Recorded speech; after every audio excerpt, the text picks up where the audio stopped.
Mesdames et messieurs, bonsoir et bienvenue dans ce journal en ce jeudi 28 novembre 2024. Dans les informations de ce jour, l'ouverture de la première ambassade de Madagascar au Maroc marque un tournant majeur dans les relations fraternelles et diplomatiques entre les deux pays. Hier, 27 novembre 2024, la ministre des Affaires étrangères malagasy, Rassat Arafarwaftaf, qui a inauguré officiellement les locaux de l'ambassade de Madagascar au Maroc qui se situe au 30 Old Saïd Rabat, Souissi.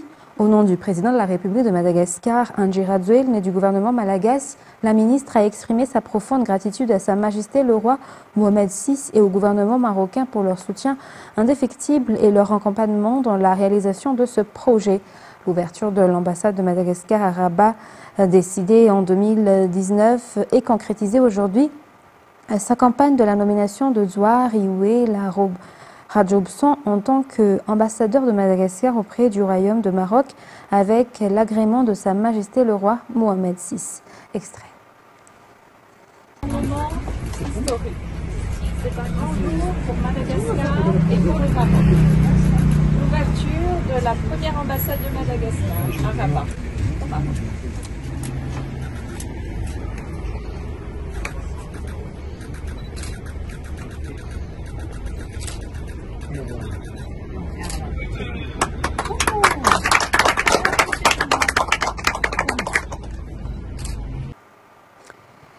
Et répondant à un communiqué relatif au non-paiement des prix des voitures acquis chez un concessionnaire, le président du Sénat souligne que le Sénat n'est nullement concerné. Selon ses précisions, il s'agit d'un contrat entre les sénateurs de Madagascar et le concessionnaire de voitures qui a eu lieu en 2021 et qui n'engage en rien le Sénat. Par ailleurs, le président actuel du Sénat n'a rien à voir avec cette affaire car elle date de 2021 selon les précisions de Mère Voulasfer et Nebras Danielson dans ce reportage. En 2021, lorsque les sénateurs nouvellement élus de Madagascar ont été installés, il y a eu un accord entre les sénateurs et les concessionnaires de voitures. Cet accord portait sur de voitures particulières et non pas de voitures de fonction pour les sénateurs. Il n'y a donc aucune implication de l'institution et cela ne concerne pas non plus l'actuel président du Sénat. Il s'agit de fausses accusations, déclare le général Avalman Narichar, qui souligne, pour confirmer cela, que cette lettre a été divulguée par un ancien sénateur en vue de dénigrer cette institution. Le président du Sénat a souligné que le Sénat est une institution étatique qui a ses valeurs, qui jouit du respect et de la confiance des grands pays dans le monde, à preuve la récente visite qu'il a effectuée à Londres. Selon toujours le président du Sénat, ce sont nous-mêmes les Malagasy qui nous insultons. Et d'après ce que l'on constate, c'est que ce sont les Malagasy qui vivent à l'étranger qui propagent des fausses informations pour dénigrer Madagascar. Pour en revenir au Sénat, il a été adopté ce jour 6 projets de loi lors d'une session plénière. Le samedi 30 novembre aura lieu une séance plénière pour examiner le projet de loi des finances pour l'année 2025. Page économique à présent, Baz Touliar devrait générer environ 5 milliards de dollars pour le pays. Après une suspension de 5 années, il a été décidé lors du Conseil des ministres d'hier de relancer les activités de Baz Touliar, une société d'exploitation de sable minéralisé située dans la région sud-ouest. Toutefois, de nombreux détails doivent être encore examinés, a souligné le ministre des Mines, avant que cette grande entreprise minière puisse reprendre ses activités. Un accord sera également signé entre l'État et Baz Touliar. Reportage de Rousristel Rakouzmalal et Yves Chanel. Les activités de Baz Touliar, suspendues depuis 2019, vont reprendre. Le président de la République lui-même est intervenu dans les négociations et les bénéfices potentiels de ce projet ont été minutieusement examinés, tant pour le pays que pour les investisseurs, sans oublier les communautés locales. Il a été confirmé que Baz Touliar apportera 5 milliards de dollars au pays sur une période de 38 ans. C'est inscrit dans ce 5 milliards de dollars, ce n'est pas seulement les taxes, mais c'est tout, les investissements sociaux communautaires, les taxes, les impôts sur les revenus, la retenue à la source pour les dividendes, tout ça c'est inscrit dans ce 5 milliards de dollars. Les investissements sociaux, qui s'élèvent à 80 millions de dollars pour réaliser des projets d'envergure dans la région sud-ouest, ont également été examinés. Concernant la responsabilité sociétale des entreprises, 4 millions de dollars seront alloués annuellement, avec une augmentation prévue de 2% chaque année. L'aspect environnemental a également été pris en compte. L'investissement total de Base-Touliard s'élève à 700 millions de dollars. Il s'agit du troisième plus grand exploitant minier à Madagascar après Abatovi et QMM. La relance de ce projet apportera un soutien important à l'économie nationale, a indiqué le ministre. Il y aura des milliers de créations d'emplois, que ce soit direct ou indirect. Et aussi donc, parce que même le nouveau code minier actuel exige le pourcentage des Malgaches qui va travailler dans la société. Tout ça, c'est donc un bénéfice énorme pour le pays, sans parler des avantages des infrastructures locaux qui vont être donc construits incessamment au niveau de la région Antimon-Rivan et au niveau des communes bénéficiaires directes du projet. D'autant plus que la demande mondiale de sable minéralisé est actuellement très élevée. Dans les actualités sociales, l'opération caravane médicale organisée par l'association FITI de la première dame Merli Radzueln avec le ministère de la Santé publique et l'OMS a été dans le district d'Avarajan, dans la commune d'Akatke-Lilafi. Aujourd'hui, de nombreux stands ont été installés pour apporter des services de santé à la population dans le district d'Avarajan. Cette caravane médicale entre également dans le cadre de la célébration des 16 jours d'activisme. Le point avec Ubrasam Manan et Anzara Zonarvel. Troisième jour de la caravane médicale, initiée par l'association FITI de la première dame Merli Radzueln avec le ministère de la Santé publique et l'OMS. Les soins de santé pour la population d'Avarajan dans la commune d'Akatke-Lilafi aujourd'hui. De nombreux stands ont été mis en place au stade d'Akatke pour offrir divers soins gratuits aux habitants. Parmi ces soins de santé figure le dépistage du cancer du col de l'utérus. Le dépistage qui n'intéresse pas encore généralement les femmes, selon cette sage-femme. Un des facteurs qui empêche les femmes de le faire est le manque de moyens, car le coût de ce dépistage est d'environ 30 000 ariars. Cependant, il est important de se faire dépister. Tous les dépistages sont gratuits durant cette caravane médicale et de nombreuses femmes et jeunes filles sont venues se faire dépister aujourd'hui. Pour cette mère de famille, c'est la première fois et elle a profité de cette action du fait que c'est entièrement gratuit. Outre les services de santé, il y a également la prise en charge des personnes victimes de violences, mais aussi des sensibilisations dans ce cadre. Après le district d'Avarajan, la caravane médicale sera dans le 3e arrondissement demain. Le stade Antan Menabetsa Ramasei accueillera cette caravane médicale organisée par l'association FITI de la première dame Merli Radzueln avec le ministère de la Santé publique et l'OMS. L'impact du changement climatique est plus grave pour les femmes, ont expliqué des responsables à Anous aujourd'hui. La prise en charge des femmes face aux conséquences des catastrophes naturelles devrait donc être différente. Selon les explications, une grande partie des causes de l'insécurité alimentaire a pour origine les préjudices subis par les femmes enceintes et les mères à cause du changement climatique. C'est notamment le cas dans la partie sud de la Grande Île. Reportage de Aniana Martina, Sylvain et Sechangenab. En juin 2023 et avril 2024, 29 500 femmes enceintes et allaitantes dans la partie sud de l'île ont été victimes de la malnutrition aiguë, selon l'IPC. Beaucoup d'entre elles sont confrontées à des charges quotidiennes croissantes, notamment les travaux ménagers, le soin des enfants. Ces charges s'aggravent lors des intempéries et autres catastrophes naturelles. Il convient donc d'améliorer la prise en charge des femmes face aux effets négatifs du changement climatique.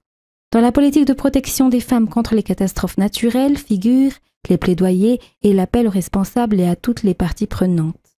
La collecte des statistiques sur les femmes et les effets du changement climatique sera également renforcée et améliorée. Aujourd'hui, la discussion a porté principalement sur la politique de protection des femmes face aux effets des catastrophes naturelles.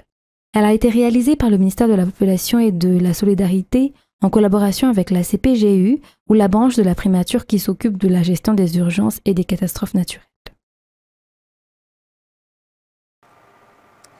Toujours protection de l'environnement, le nombre de cultures surbuli au niveau du parc Zafmanir, forêt Vouiboula 3 a diminué de 85% cette année, a indiqué le président du Vouille ou groupement de base de ce parc. Le projet Paysage durable à l'est de Madagascar, financé par le GCF ou Green Climate Fund, qui travaille en collaboration avec Conservatoire International, a donc été une réussite. Reportage signé Fangesina Mireille et Yves Jalil.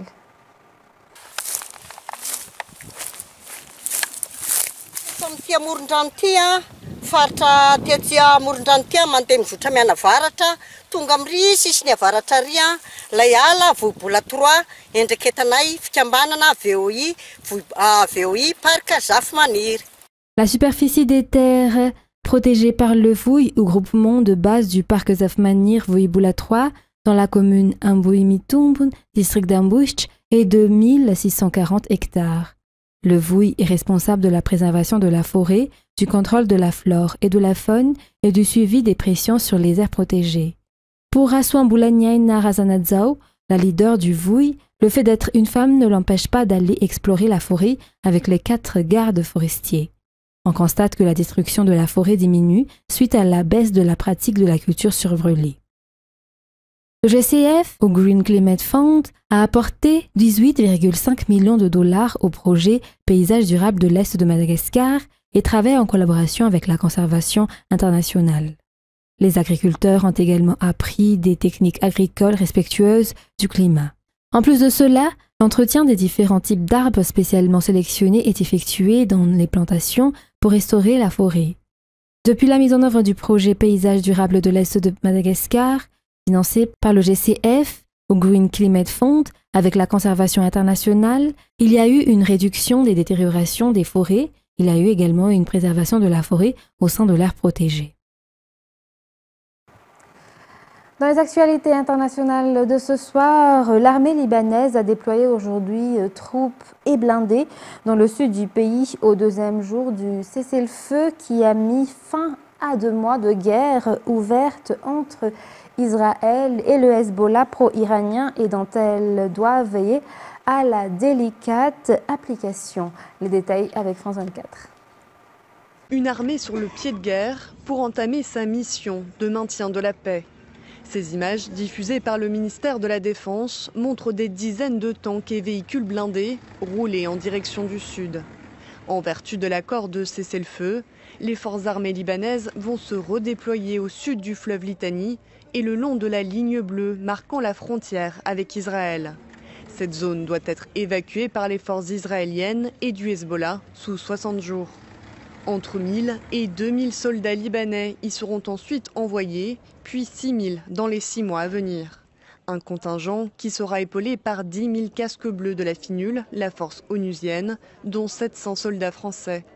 Car dans les faits, l'armée libanaise dispose de peu de moyens pour faire tampon entre les forces du mouvement chiite et celles d'Israël, bien supérieures aux siennes.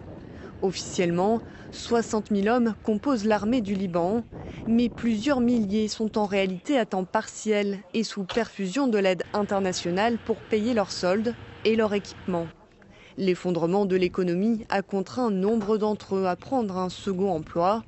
Enfin, l'armée libanaise est subordonnée aux institutions politiques dont les membres sont divisés alors que le pays n'a plus de président depuis 2 ans. La clé de la restauration de la souveraineté du Liban est donc plus politique que militaire. De son côté, Israël revendique conserver une totale liberté d'action sur son voisin, s'engageant à l'attaquer si besoin. Le Premier ministre israélien Benjamin Netanyahou bénéficie d'une immunité qui devrait être prise en considération en dépit du mandat d'arrêt international émis contre lui par la Cour pénale internationale, a estimé hier la diplomatie française. France 24. Benjamin Netanyahou risque-t-il d'être arrêté sur le territoire français? La réponse est plus que jamais incertaine. Ce mercredi, le Quai d'Orsay affirme via un communiqué que Paris appliquera le droit international, tout en précisant que le Premier ministre israélien bénéficie d'une immunité. Raison invoquée, Israël n'est pas signataire du traité de Rome, le texte fondateur de la Cour pénale internationale. Un État ne peut être tenu d'agir d'une manière incompatible avec ses obligations en vertu du droit international en ce qui concerne les immunités des États non partis à la Cour pénale internationale. De telles immunités s'appliquent au Premier ministre Netanyahou et aux autres ministres concernés. Une immunité évoquée quelques heures plus tôt au micro de France Info par le ministre français des Affaires étrangères. De quoi susciter de vives critiques de plusieurs ONG, alors que plusieurs autres pays comme le Royaume-Uni et l'Italie ont déclaré qu'ils seraient contraints d'arrêter le chef de gouvernement israélien s'il venait sur leur sol. La position de la France est profondément problématique. La France devrait confirmer expressément et sans équivoque qu'elle accepte l'obligation prévue par le statut de Rome d'exécuter les mandats d'arrêt. Paris tenterait-elle de recoller les morceaux d'une relation très dégradée avec Israël? Il y a eu l'incident récent de l'arrestation mouvementée de 2 gendarmes français par la police israélienne sur un site de Jérusalem géré par la France. Un épisode à l'origine d'une escalade verbale. Changement de ton désormais. Quelques jours après le lancement des mandats d'arrêt de la CPI, le Quai d'Orsay rappelle l'importance des relations entre les 2 États. La France entend continuer à travailler en étroite collaboration avec le Premier ministre Netanyahou et les autres autorités israéliennes pour parvenir à la paix et à la sécurité pour tous au Moyen-Orient. Une mise au point et un changement de pied au moment d'un cessez-le-feu entre Israël et le Hezbollah âprement négocié en coulisses par les États-Unis et la France. Et Donald Trump a annoncé hier, mercredi 27 novembre, nommer le général Keith Kellogg, qui a appelé Kiev à plusieurs concessions comme émissaire pour mettre fin à la guerre entre l'Ukraine et la Russie. Il est avec moi depuis le début. Ensemble, nous obtiendrons la paix par la force et nous rendrons l'Amérique et le monde sûrs à nouveau, a écrit le président élu dans une publication sur son réseau Truth Social. France 24. Il est l'homme qui doit réaliser l'une des principales promesses de Donald Trump, mettre fin à la guerre en Ukraine en 24 heures. Âgé de 80 ans, Keith Kellogg est un fidèle de la première heure de Donald Trump. Keith a mené une brillante carrière militaire et commerciale. Il était à mes côtés dès le début. Ensemble, nous assurerons la paix par la force et rendrons l'Amérique et le monde à nouveau plus sûrs. Peu connu du grand public, Keith Kellogg a brièvement présidé le Conseil de sécurité nationale lors du premier mandat de Donald Trump. Le président élu n'a jamais donné d'indication sur comment il comptait mettre fin à la guerre. Keith Kellogg, lui, s'est exprimé sur la question dans une note en avril. Toute future aide militaire américaine exigera de l'Ukraine qu'elle participe à des pourparlers de paix avec la Russie. Il a également appelé à reporter l'adhésion de l'Ukraine à l'OTAN afin de convaincre Vladimir Poutine de s'asseoir à la table des négociations. À demi-mot, Keith Kellogg sous-entend aussi que les termes d'un accord seront difficiles à obtenir. Le gouvernement et le peuple ukrainien auront du mal à accepter une paix négociée qui ne leur restitue pas l'ensemble de leur territoire. Sur le terrain, les combats font rage. Ukrainiens et Russes font tout pour obtenir le plus de victoires possible avant l'arrivée de Donald Trump à la Maison-Blanche en janvier. L'objectif, être en position de force pour faire levier lors d'éventuelles négociations. Nomination qui intervient. Mesdames et messieurs, c'est la fin de ce journal. Nous vous remercions de votre fidélité. Restez avec nous. Dans quelques instants, vous allez suivre votre film Haute Fréquence. Sans ce, très bonne soirée sur Viva. Je vous dis à la semaine prochaine. Au revoir.